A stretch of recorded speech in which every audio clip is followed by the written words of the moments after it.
سب سے پہلی لائن کے اندر فرمایا کہ کافر ہمارے بھیجے ہوئے رسول محمد رسول اللہ صلی اللہ علیہ وسلم کو جھوٹا کہا کرتے تھے۔ نعوذ باللہ، یہ پیغمبر جھوٹا ہے، یہ جو قرآن ہے یہ دعوت ہے، اس کی خود کی اختراع اور خود کا گھڑا ہوا ہے۔ اللہ نے ان کے اس اعتراض کا جواب نہیں دیا، بلکہ اللہ نے الٹا ان کے اوپر یہ بات کی کہ وہ بندہ بھی تو سب سے بڑا ظالم ہے کہ جس کے پاس حق آ جائے اور حق کو جھٹلا دے، ٹھکرا دے، وہ بھی بڑا ظالم ہے۔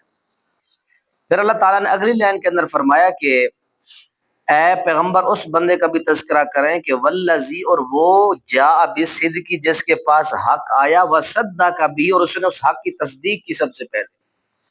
شیعہ سنی تفسیروں میں لکھا ہوا ہے کہ اس آیت کے مصداق حضرت صدیق اکبر رضی اللہ تعالیٰ عنہ، جب اللہ کے نبی علیہ الصلوۃ والسلام مکہ اپنا معراج کر کے واپس تشریف لائے تو کوئی بندہ آپ کے معراج کی تصدیق کرنے والا نہیں تھا، حتیٰ کہ جو سرداران قریش تھے اللہ کے نبی کے اس واقعے کو سن کے مذاق اور تمسخر کر رہے تھے۔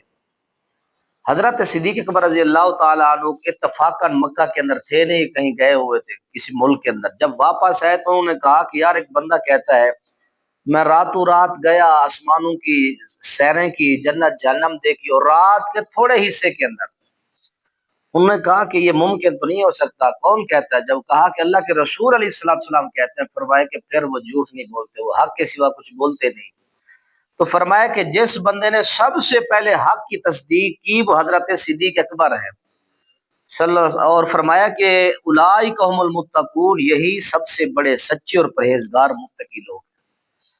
اس کے بعد اللہ تعالیٰ نے پھر آگے فرمایا کہ اے پیغمبر ذرا ان سے سوال کیجئے، وَلَئِن سَأَلْتَهُم مَّنْ خَلَقَ السَّمَاوَاتِ وَالْأَرْضَ لَيَقُولُنَّ اللَّهُ، ان سے پوچھے آسمانوں کی تخلیق، زمینوں کی تخلیق کس نے کی؟ اور دوسرا سوال ساتھ یہ بھی کریں کہ ان اپنے مشرکین مکہ جو آپ کے مخالف ہیں ان سے پوچھے کہ اگر کوئی مجھے نقصان پہنچانا چاہے یا مجھے کوئی اللہ کی طرف سے رحمت ملے، تمہارے ان جو حبل، لات، منات، عزا، یہ جو تمہارے بت ہیں، کیا یہ باتیں مجھ سے دور کر سکتے ہیں؟ مجھ پر آنے والی تکلیف کو دور کر سکتے ہیں؟ اللہ مجھے کوئی رحمت دے، کوئی مال دے، مجھے یہ غریب کر سکتے ہیں؟ کچھ کر سکتے ہیں؟ تو کہا وہ جواب دیتے ہیں کہ نہیں، یہ ایسا کچھ نہیں کر سکتے۔ تو اللہ کے رسول ان سے پھر کہیں کہ جو کچھ بھی نہیں کر سکتے پھر ان کو ماننے کا کوئی فائدہ ہے؟ جن کے اندر ذرہ بھی صلاحیت نہیں ہے پھر ان کو کیوں مانتے؟ چھوڑ دو ان کو۔ اس کے بعد اللہ تعالیٰ نے پھر آگے اسی صورت کے اندر فرمایا کہ اے پیغمبر ان لوگوں سے کہیں کہ آیت نمبر 53 اور 56 کے اندر فرمایا کہ شیطان انسان کو ہمیشہ مایوسی کا درس دیتا ہے، کہتا ہے کہ تم سے گناہ ہو گیا، اب تم سوسائڈ کر لو، خودکشی کر لو، قتل کر لو، تم نے بہت بڑا گناہ کر لیا۔ انسان گناہ کے بعد انسان جب گناہ کرتا ہے تو شیطان اس کو وسوسے ڈالتا ہے، تو نے بہت بڑا گناہ کر لیا، اب تو ختم ہے، تو جہنم میں گیا۔ اللہ کریم دعوت توبہ دیتے ہیں یہاں، اے میرے بندو اگر تم گناہ کر چکے ہو، لا تقنطوا من رحمت اللہ، میری رحمت سے مایوس نہ ہونا، ان اللہ یغفر الذنوب جميعا، جتنے بڑے گناہ کر کے آؤ، موت سے پہلے سچے دل سے توبہ کرو، میں تمہاری توبہ قبول کر لوں گا۔ اللہ تعالیٰ یہاں توبہ کا درس دیتے ہیں کہ لوگوں توبہ مانگو مجھ سے۔ اور اس کے بعد اللہ تعالیٰ نے یہاں دو گروہوں کا تذکرہ فرمایا، اس لیے سورت کا نام سورت زمر رکھا گیا۔ زمر کا معنی ہوتا ہے گروپ، گروہ۔ فرمایا کہ دو گروہ جنت کے دروازے پر جائیں گے، وسیق الذین کفروا الی جہنم زمرا وسیق الذین اتقوا ربهم الی الجنۃ زمرا، جہنمی جب جنت کے دروازے پر جائیں گے تو جہنم کا جو دروغہ ہوگا، جنت کے دروازے پر جو رضوان نامی فرشتہ ہوگا تو ان کی بےزتی بھی کرے گا کہ تمہارے پاس رسول نہیں آئے تھے، تمہارے پاس نبی سمجھانے والے کتابیں نہیں آئی تھی۔ دتکار کا رضوان نامی فرشتہ جہنمیوں کو جنت کے دروازے سے بھگا دے گا۔ لیکن فرمایا کہ جس وقت جنتی اللہ تعالیٰ کے نیک بندے جب جنت آئیں گے جنت کے دروازے پر، ان کا استقبال کیسے کیا جائے گا؟ حتی اذا جاؤوا فتحت ابوابها، جنت کے دروازے کھول دیے جائیں گے۔ وقال لهم خزنتها، جنت کا دروغہ جو دروازے پر سیکورٹی گارڈ ہوگا رضوان، وہ کہے گا سلام علیکم، سلامتی ہو تم پر، تم نے پاکیزہ زندگی گزاری ہے، فادخلوها داخلین، تم اس جنت میں داخل ہو جاؤ۔ وہ جنت میں جائیں گے تو جنتیوں کے منہ پر جو کلمات ہوں گے الحمدللہ الذی صدقنا، پاک ہے وہ ذات اسی کے لیے سبھی تعریفیں ہیں جس نے اپنا وعدہ سچا کر دیا۔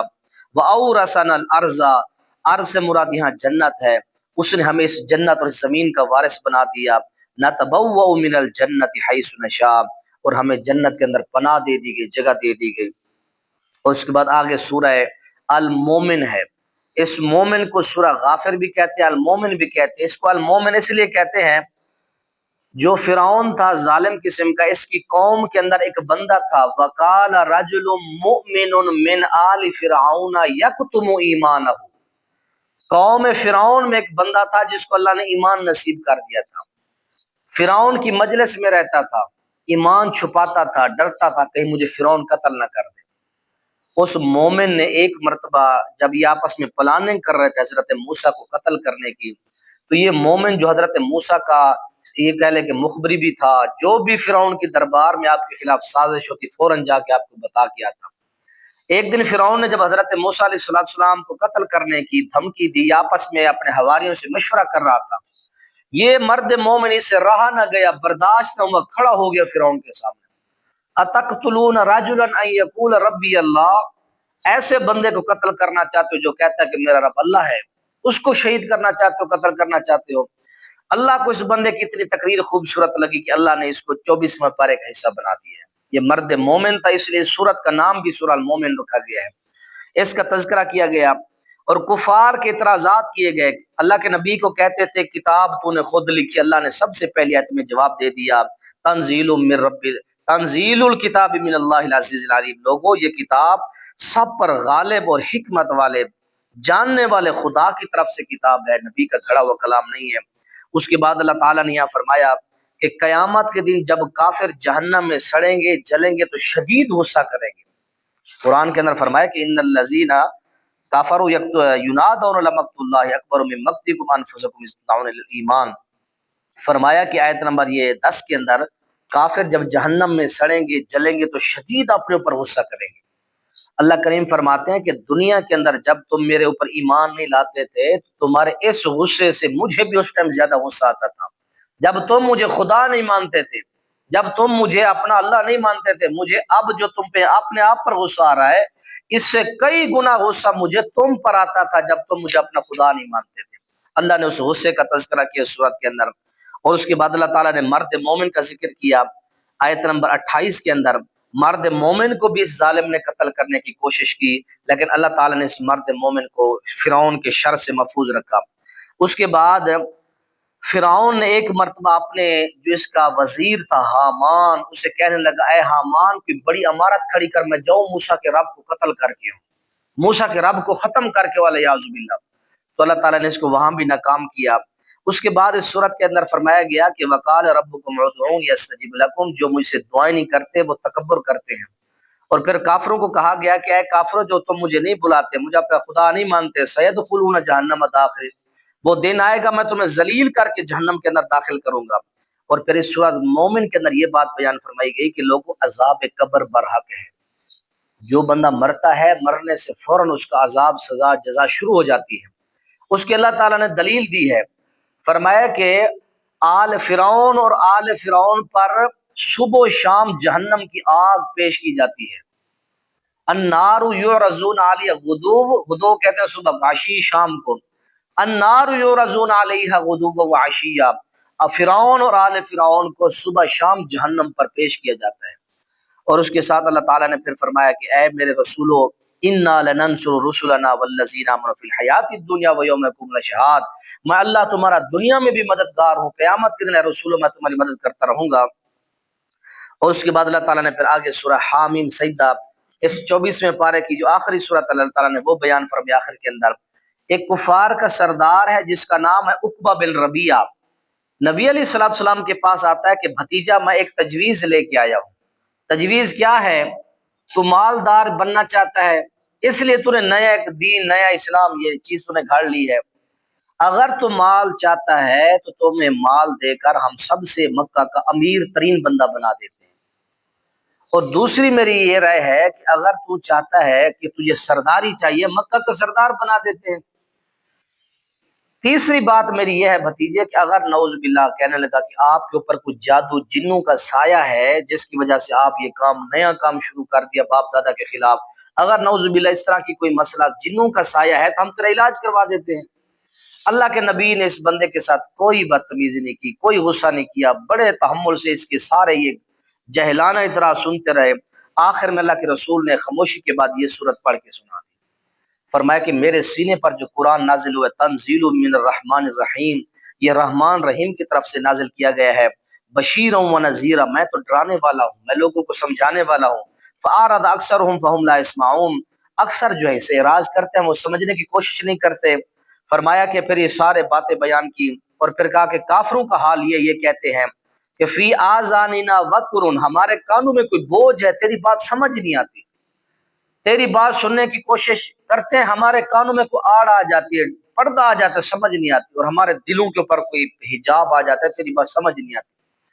تو اللہ کے رسول نے یہ ساری باتیں سمجھائیں۔ پھر اللہ تعالیٰ نے آسمان کی اور زمینوں کی تخلیق کے بارے میں فرمایا کہ ہم نے آسمانوں کو پیدا کیا، ہم نے زمین کو پیدا کیا فی یومین، 2 دنوں کے اندر، اور پھر فرمایا کہ اس کے اوپر ہم نے پہاڑ بنا دیے، پھر آسمان زمین بنائے 4 دنوں کے اندر، 2 دنوں کے اندر فرمایا کہ ہم نے آسمان و زمین بنائے، اس کے صرف زمینیں بنائیں، اور اگلے جو 4 دن تھے اس کے اندر ہم نے پھر آسمان بنایا، اس کے ساتھ سارا نظام۔ یہ 6 دنوں کے اندر کل ہم نے پوری کائنات کی تخلیق کی۔ پہلے میرا عرش فرمایا زمین پر تھا، پانی پر تھا، اس کے بعد فرمایا پھر میں نے ثم استوى علی السماء، پھر میں نے اپنے تخت کو فرمایا کہ آسمان کے اوپر عرش معلی کے اوپر مستوی کر لیا۔ اب اللہ تعالیٰ کا عرش جو ہے آسمان کے اوپر ہے۔ اس کے بعد اللہ تعالیٰ نے تخلیق کے کائنات کے بعد اللہ تعالیٰ نے یہاں فرمایا کہ اے مکہ والو، تم سے طاقت اور قوت کے اندر قوم عاد سب سے بڑی تھی۔ قوم عاد کو اللہ تعالیٰ نے بڑے بڑے کھجیوں کے برابر قد دیے تھے، بڑے طاقتور جھسے والے آدمی تھے۔ قوم سمود جو تھی یہ پہاڑوں کو تراش تراش کے بڑے خوبصورت گھر بناتے تھے۔ ان کو اللہ تعالیٰ نے خود قرآن کے اندر 20ویں پارے کا آخری صفحہ اٹھا کے پڑھ لے، اللہ تعالیٰ نے فرمایا کہ قانو مستبصرین، یہ سب سے زیادہ ذہین ترین لوگ تھے، طاقتور لوگ تھے، لیکن افسوس کہ ان کی یہ توانائی، ان کی قوت دنیا کمانے میں لگ گئی، آخرت یہ اللہ کے رسول اللہ کو پہچانے میں نہ لگی۔ اللہ نے خود ان لوگوں کی تعریف کی ہے، یہ طاقتور بھی تھے، ذہین بھی، فرمایا کہ غضب درجے کے تھے یہ، لیکن یہ ساری ذہانتیں، یہ ساری ان کی خوبیاں دنیا میں غرق ہو گئی، اللہ رسول کو پہچاننے میں یہ نہ لگی۔ اے مکہ والو، اگر تم لوگوں نے اللہ رسول کو پہچاننے میں کوتاہی کی، حشر تمہارا بھی وہی کریں گے جو قوم عاد اور قوم سمود کا ہم نے کیا ہے۔ اس لیے یہ واقعات تمہیں عبرت دینے کے لیے پڑھا رہے ہیں، بتا رہے ہیں، تم بھی سمجھ جاؤ۔